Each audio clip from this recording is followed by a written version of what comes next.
wassalam kita haturkan untuk junjungan kita Nabi besar Muhammad sallallahu alaihi wasallam. Semoga sholawat kita, bacaan maulid kita menjadikan kita tersambung, terjalin hubungan yang kuat antara diri kita dengan baginda Nabi Muhammad SAW, sehingga nanti di saat di alam kubur, di saat kita masuk ke akhirat, kita sudah ditunggu-tunggu, dikangenin kanjeng Nabi Muhammad SAW. Amin. Amin. Nek pun dikangenin kanjeng Nabi, insya Allah selamat. Gitu. Sedoyo malaikat itu nek pun urusannya karo kanjeng Nabi mending mundur mawon. Mending wah rapi lagi urusannya karo gede kan gitu. Wong gede derajatnya boten gede awake ya.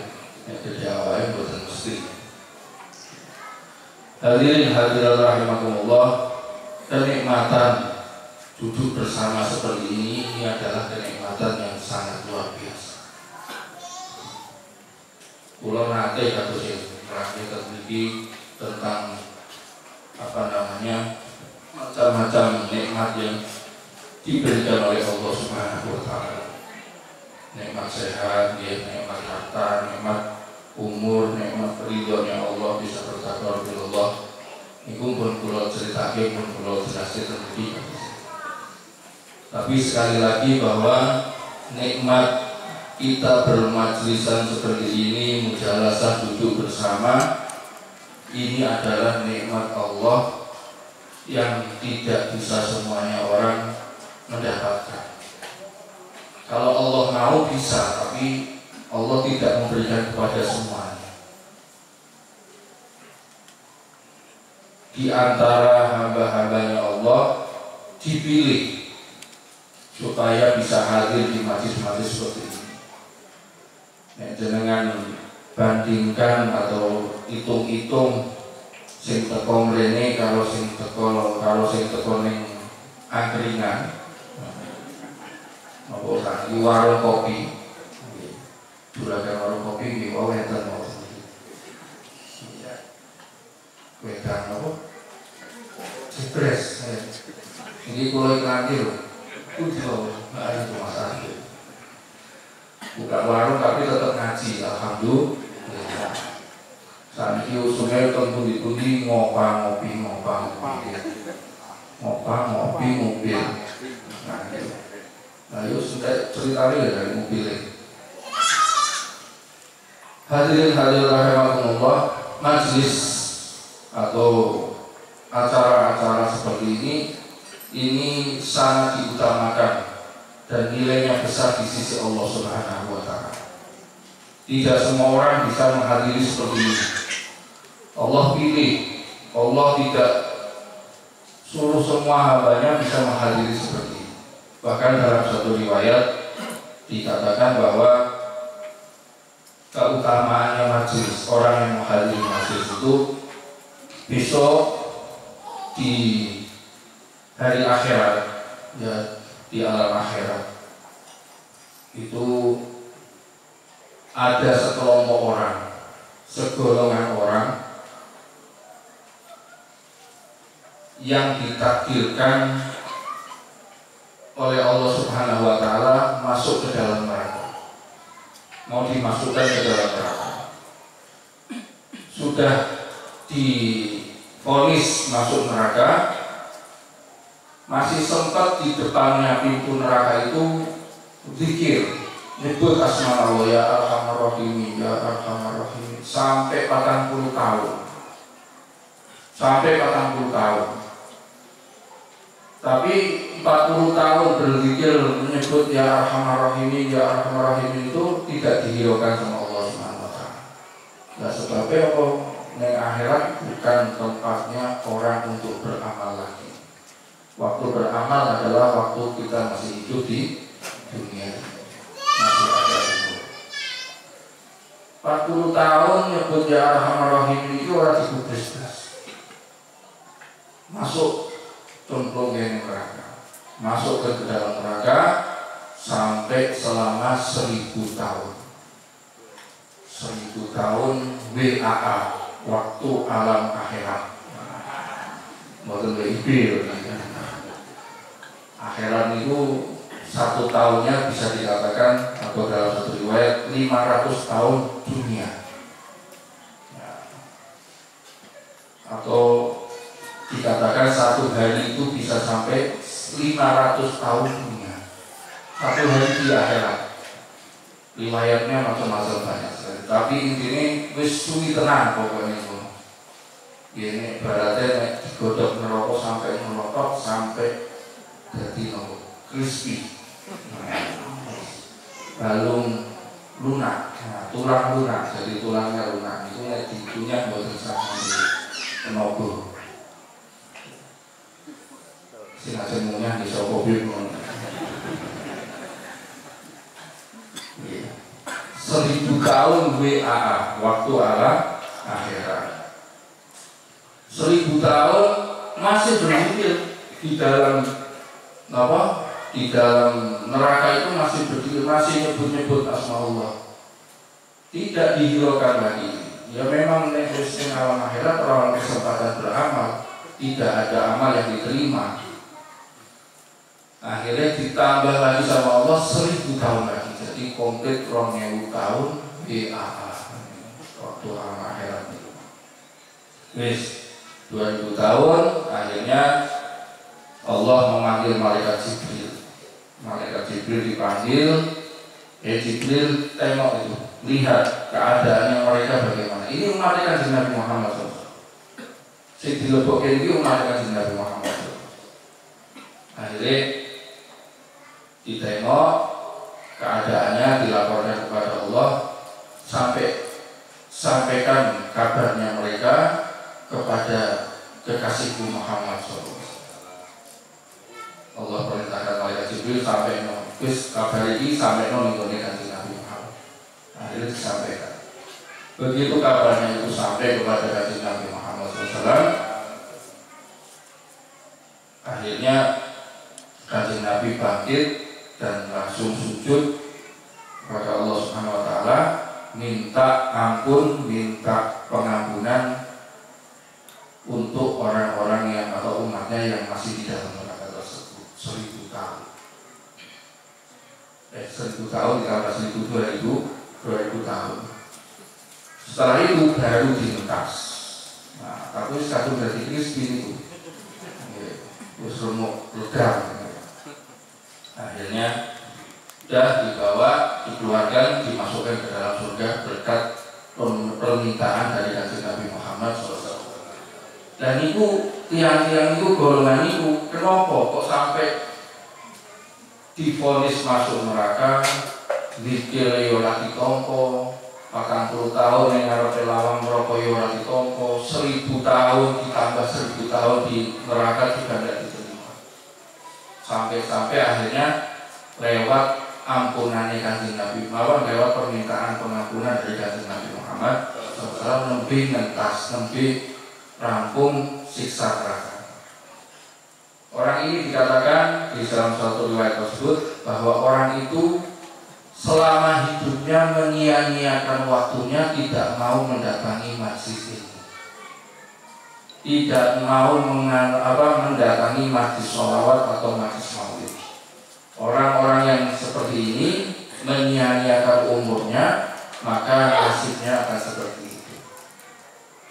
Yo akhir-akhirnya ujung-ujungnya mlebu swarga, tapi kan dadak mengimu tahun itu.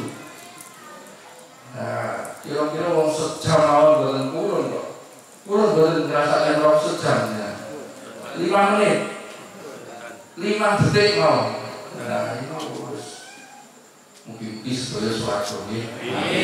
Terus dari kisah ini saja sudah memberikan pelajaran bahwa sangat beruntung kita ini bisa hadir di masjid-masjid seperti ini.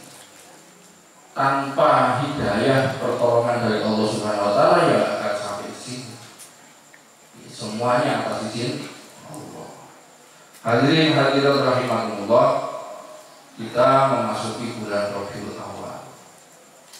Dan tadi saya mendengar bahwa kegiatan di sini full sampai malam 12. Iya, berapa sebulan pun? Malam 12. Malam 12. Penutupan pagi itu mungkin lancar sampai akhir. Kita memasuki bulan Rabiul Awal, bulan tentang kemuliaan dari Kanjeng Nabi Muhammad SAW. Nek kisah tentang kelahiran Kanjeng Nabi itu pun kakak sering ceritakan. Sudah banyak tentang kisah-kisahnya Kanjeng Nabi saat kelahirannya. Dari malam 1 Rabiul Awal, apa yang dirasakan oleh Ibunda Siti Aminah, ibunda dari Kanjeng Nabi Muhammad SAW, itu didatangi para malaikat, didatangi para nabi, didatangi orang-orang besar, tokoh-tokoh besar zaman dahulu, sampai malam kelahiran Kanjeng Nabi Muhammad SAW didatangi sama malaikat Jibril dan ribuan malaikat untuk menyambut kelahiran Kanjeng Nabi Muhammad SAW. Dilahirkannya Kanjeng Nabi penuh dengan kemuliaan. Kisahnya pun sangat-sangat indah. Setelah lahir, perjalanan hidupnya Kanjeng Nabi pun dari masa bayi, masa kanak-kanak, sampai remaja, sampai dewasa, sampai akhir hayatnya pun penuh dengan keindahan, penuh dengan kemuliaan. Dari masa kanak-kanak saja Kanjeng Nabi Muhammad SAW ini boten nate dolanan mobil-mobilan. Bocah-bocah saat ini mobil-mobilan aku malah HP kan. HP ini mobil-mobilan ini HP. Sing wedok dolanan dakon yo ning HP. Nggih. Dakon itu sendiri. Dakon congklak nek ngene kula. Iya congklak. Dolanan apa mau mancing ning HP. Nggih. Iya, enten dhewe nggih. Sedaya mau main basket ning HP, bal-balan ning HP, kabeh ning HP. Amro bubune HP iki sisa wong iki. Wong kabeh yang ning HP ora pengen mlebu ning HP sisa. Kurang itu. Kanjeng Nabi boten nate dolanan ngoten. Kanjeng Nabi Muhammad SAW niku pas dalu niku delok bulan. Wong bocah cilik ya tesih alit Kanjeng Nabi niku delok bulan niku ana dituding. Dituding kaya digemok ngono lho, kaya digemok terus digeser iki. Bulane geser. Digeser jadi kaya istilahnya apa? Besi berani nempel teng wesi apa tempelan, pokoknya tempelan dicekel, digeser melu digeser. Ngoten niku. Tapi niki sing digeser niku bulan. Coba dengan mawon pun belanan lagi bulan cek. Saya perlu dimunyung-munyung bisa. Coba saben dalu ngoten niku nggih tengah rumah. Paling enten sing lapor iki disebut mawon bahwa nek SD Pak. Bulanan opo? Bulanan bulan. Kalau di Kanjeng Nabi boten sakit. Kanjeng Nabi itu dari masa kecilnya pun seperti itu. Penuh dengan kemuliaan. Wis orang biasa, di luar kebiasaannya umumnya orang. Masa remaja seperti itu. Sampai masa dewasanya pun penuh dengan kemuliaan. Kanjeng Nabi nek jalan nggih. Pepohonan niku niup-niupi. Napa? Dahan orang tinggi niku niup-niupi. Sing wae sejet dadi napa mentiung. Dadi mlengkung karepe arep niup-niupi ngadeg-ngadegi Kanjeng Nabi lewat niku ben boten kena sreni. Padahal Kanjeng Nabi niku boten nate kena sreni.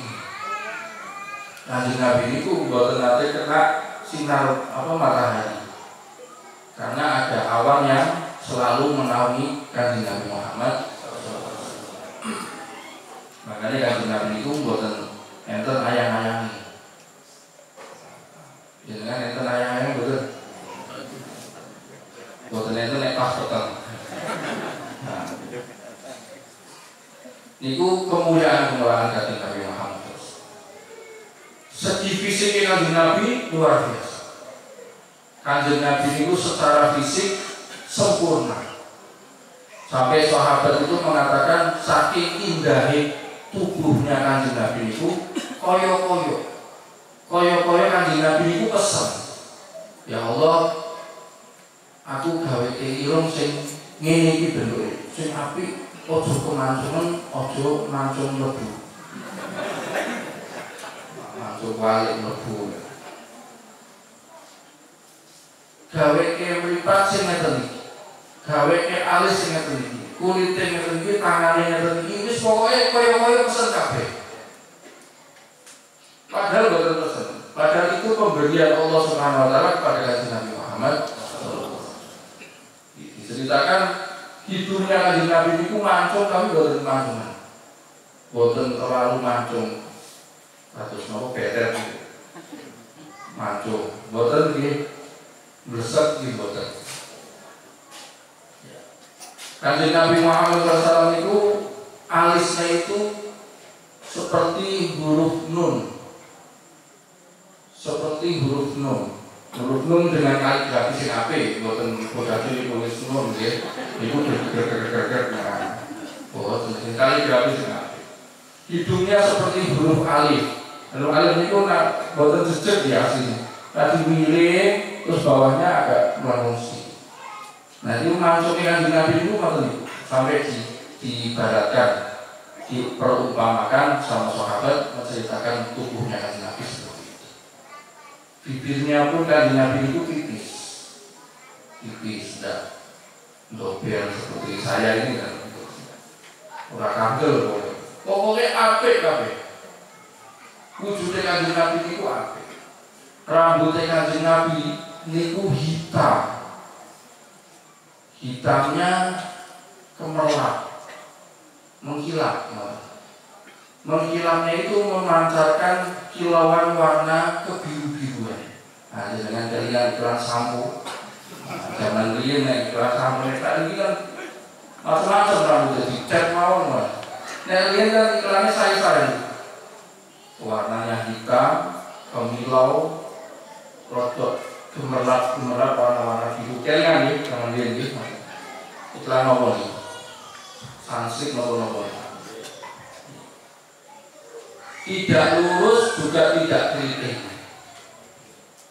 Rambutnya boten lurus, boten keriting. Di ikal, ngombak, andan-andan. Itu rambutnya Kanjeng Nabi selalu rapi. Kanjeng Nabi itu selalu rapi. Berpakaian rapi, sisirannya tidak rapi, selalu rapi, kemana saja rapi. Jadi tidak pernah sahabat itu melihat Kanjeng Nabi itu tidak rapi pun, selalu rapi. Padahal dengan pakaian seadanya. Dengan ningali ke museum Kanjeng Nabi, peninggalan Kanjeng Nabi, pakaiannya Kanjeng Nabi itu ya Allah, kaya nopo iki? Kain tenun tapi sing kasar. Apa kaung gulung goni, nah sini wadah gulung pasir ini. Nah itu ngatur itu tapi rada halus iki. Boten sekasar itu tapi di ngatur itu bentuke. Jelas jarang tenunan iki boten saya boten kasus saat ini kan ngangge mesin to. Sing ATBM ya itu mesin. Tapi di saat ini pun saya tenunan. Nah riyen bot pakaiannya hanya seperti itu tapi Kanjeng Nabi itu selalu terlihat indah. Kanjeng Nabi itu warna kulitnya itu putih kemerah-merahan. Si tujuran itu abiyadul launi musyaroban itu. Warnanya putih tapi kemerah-merahan.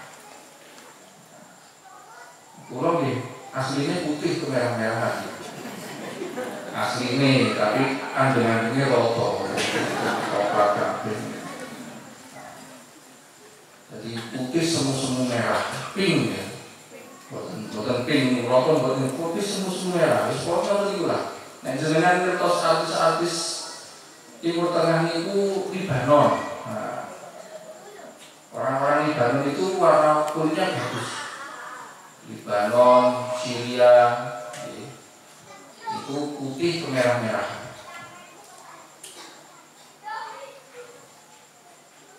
Kita mau mengikuti Kanjeng Nabi gak bisa. Pengen kulitnya putih kemerah-merahan, iya cara. Minum ramuan, cek, gak bisa semprot.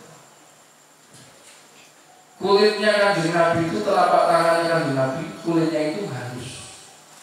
Dikatakan oleh sahabat, setiap orang yang bersalaman, berjabat tangan, musafahah dengan Kanjeng Nabi itu mensifatkan kulitnya Kanjeng Nabi itu, telapak tangan itu halus, lebih halus daripada kain sutra yang paling mahal.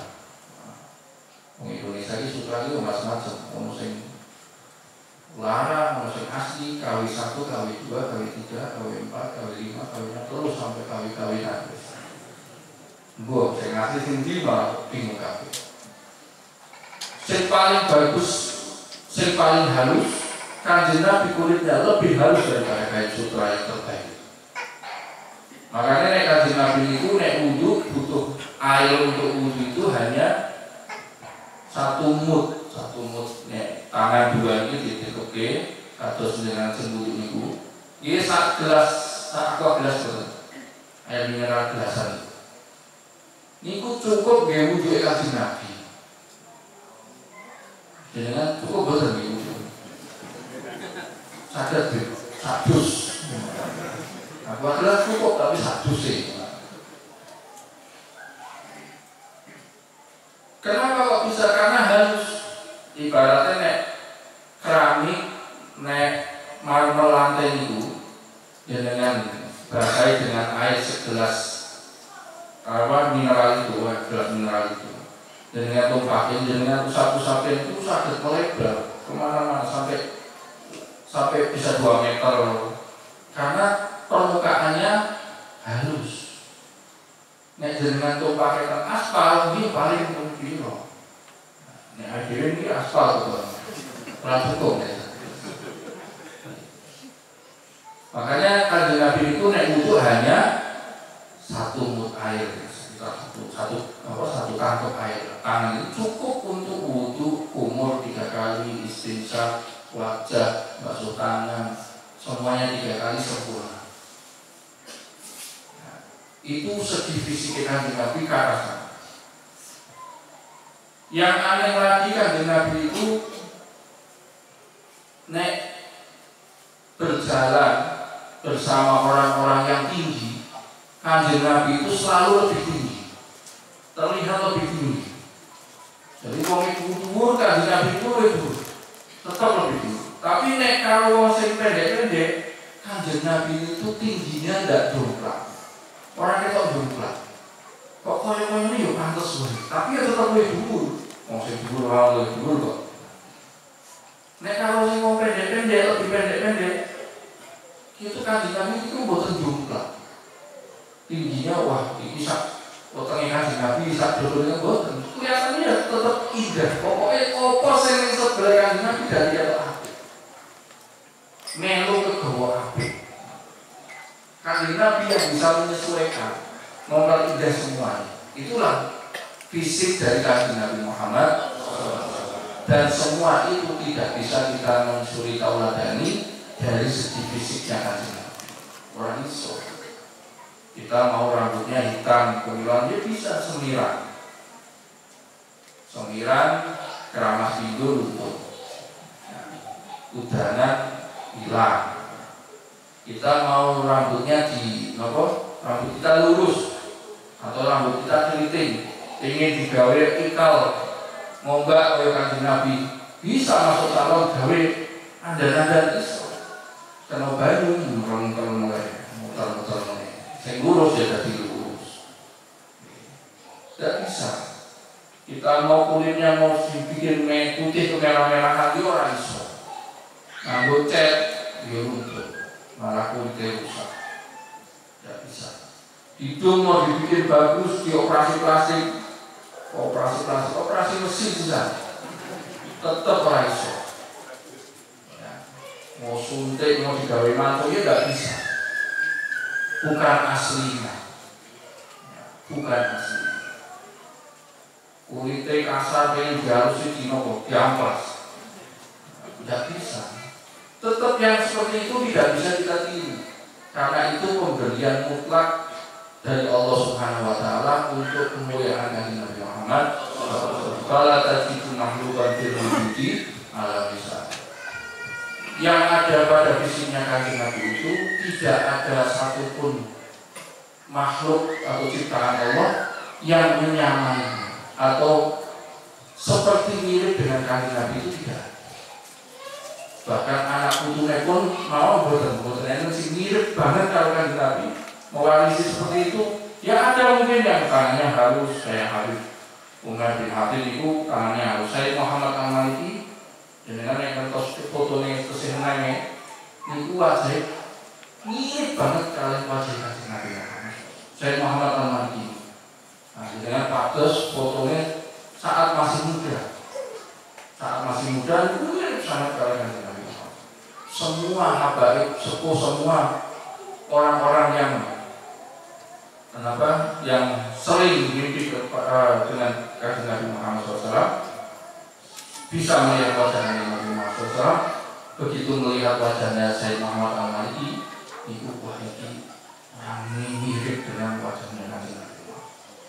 Keturunannya itu mewarisi satu atau dua yang hal-hal yang mirip dengan Kanjeng Nabi. Tapi secara utuh apa yang ada sama Kanjeng Nabi tidak bisa. Hanya beberapa saja. Tapi dari situ, dari Kanjeng Nabi Muhammad SAW ini ada yang bisa kita suri teladan. Kalau fisiknya tidak bisa, kita bisa mewarisi dengan akhlaknya Kanjeng Nabi, perilakunya Kanjeng Nabi, sunnahnya Kanjeng Nabi Muhammad. Ini bisa kita suri teladan. Nopo mawon sing enten saking nopo ajaran Kanjeng Nabi itu bisa kita amal, karena Rasulullah SAW ini diutus untuk kita. Utusannya Allah ini sudah diporsikan untuk para umatnya, mengajarkan Al-Quran. Orang-orang biasa umat Kanjeng Nabi Muhammad SAW itu pasti bisa untuk mempelajari Al-Quran. Kalau Allah ini akan memberikan satu wahyu khusus untuk Kanjeng Nabi Muhammad SAW, pasti dengan bahasa yang sangat tinggi.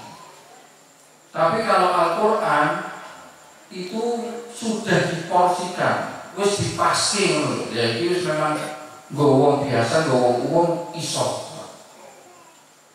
Walaupun harus juga mempelajari Al-Quran ini dengan sanad guru. Tidak boleh mempelajari Al-Quran dengan buka terjemahan. Itu akhirnya jadi ATM. Diwalik, ATM diwalik, MTA. Nafsir Al-Quran buka terjemahan. Akhirnya murat-marit kabeh. Sehingga ini salah dan ini benar dewi. Padahal kualik ini salah dewi, sehingga ini benar kan. Kerosok kali benar dewi. Nah itu kan keliru kan. Kenapa kok harus butuh syarat? Karena Rasulullah itu mengajarkan sahabat mengajarkan tabiin, selanjutnya sahabat tabiin mengajarkan tabiin, mengajarkan para salafun saleh. Termasuk sampai Imam Syadili, Syabdul Qadir Jilani, Imam Ahmad Sabani, orang-orang soleh terdahulu. Terus sampai Sohibul Latif, sampai guru-guru kita, sampai Habib Lutfi, sampai Mbah Maimun Zubair, sampai Mbah Hasim As'ari, sampai sekarang ini sekarang guru-guru kita yang mendapatkan sanad guru, sanad ilmu sampai kepada Rasulullah SAW, maka kita bisa ngambil ilmu dari para beliau. Tanpa ada sanad bahaya. Buka TV, komennya saya Google, Mbah YouTube, ini kuis audio, ya. Harus disorotkan dulu, harus tanyakan dulu pada guru, pada ulama, ini ilmunya bagaimana. Misalnya dengan asal share-sharean, asal saking YouTube, saking Facebook, saking apa, dengan tanggal jadi kalau guru, dengan gadah guru ngaji, guru yang punya sana sampai kepada Rasulullah SAW. Yang diajarkan Rasulullah sampai kepada sahabat, sahabat menangkap dengan kemampuannya sahabat. Diajarkan kepada tabi'in, tabi'in menangkap ajarannya sahabat dengan kemampuannya tabi'in. Tapi tangkapannya ini, pemahamannya ini tidak geser itu atur. Nek berkurang iya. Tapi pada garis benang merahnya itu tetap sama. Berkurangnya memang iya. Karena semakin lama, semakin zaman ini mendekati zaman akhir itu, ilmu ya semakin berkurang. Ulama itu ya semakin jarang. Nah, diceritakan Sayyidina Ali bin Abi Thalib, ya, menantu sahabatnya Kanjeng Nabi, itu menjelaskan satu tentang huruf alif. Tok, huruf alif lam mim. Alif lam mim itu kan 3 huruf. Alif tok itu sampai alif. Dari pagi orang tanya itu dijawab sampai menjelang maghrib belum selesai mengaji huruf alif. Iku wae udah rampung. Iki orang maghrib tak terus di. Coba dengan nerangnya tentang huruf alif. 5 menit mawon. 5 menit. Semenit mawon tentang huruf alif tidak bisa. Ilmunya kita jauh sekali dibandingkan para sahabat. Siapa sahabat kok bisa mengulang? Kemudian langsung maha gurunya Kanjeng Nabi Muhammad.